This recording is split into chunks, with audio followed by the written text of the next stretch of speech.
नमः शिवाय। महादेव, ना तो इतने शब्द बने हैं और ना ही शब्दों में मैं आपकी प्रशंसा कर पाऊंगा। खुद ही पढ़ लेना नेत्र मेरे, जब भी आपके दर आऊंगा। 24वां अध्याय, कालिका की उत्पत्ति। तब भगवान शंकर की इस प्रकार प्रार्थना करके उनकी परिक्रमा की और आज्ञा लेकर भगवती उमा जी वहां से चल पड़ी। सीधी हिमाचल पर पहुंचकर अपने माता पिता से मिलकर फिर पहले वाले स्थान पर तप करने के लिए पहुंच गई। अपने शुद्ध हृदय से भगवान शंकर के चरणों का ध्यान करके सभी वाहन क्रियाओं त्याग कर कठोर तपस्या करने लग गई।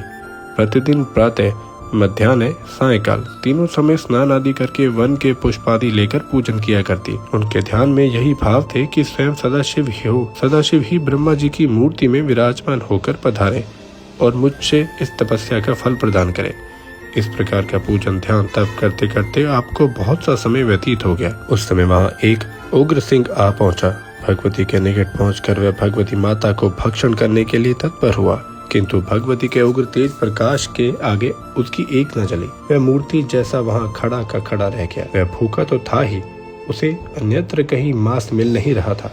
भगवती के शरीर का लोभी होकर रात दिन भगवती को देखते देखते वहाँ खड़ा रहता। भगवती उमा जब उसे देखती तो अपने मन में यही धारण कर लेती कि यह सिंह मेरा भक्त है, अन्य हिंसक जीवों से मेरी रक्षा करने लिए यहाँ खड़ा रहता है।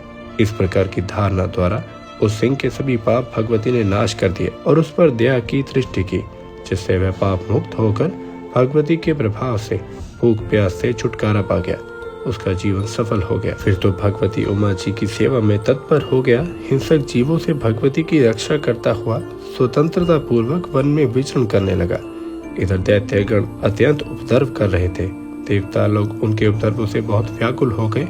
सीधे ब्रह्मा जी के पास पहुंचे, उन्हें अपना दुखड़ा सुनाया।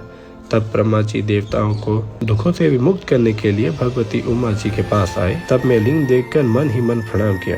भगवती ने भी देख लिया, उठकर उनका आदर सत्कार किया। आदर पाकर जब ब्रह्मा जी बैठ गए तब उन्होंने पूछा, हे मातेश्वरी जी, आप तो तपस्याओं का फल देने वाली हैं, फिर आप इस प्रकार की कठोर तपस्या किस कारण कर रही हैं?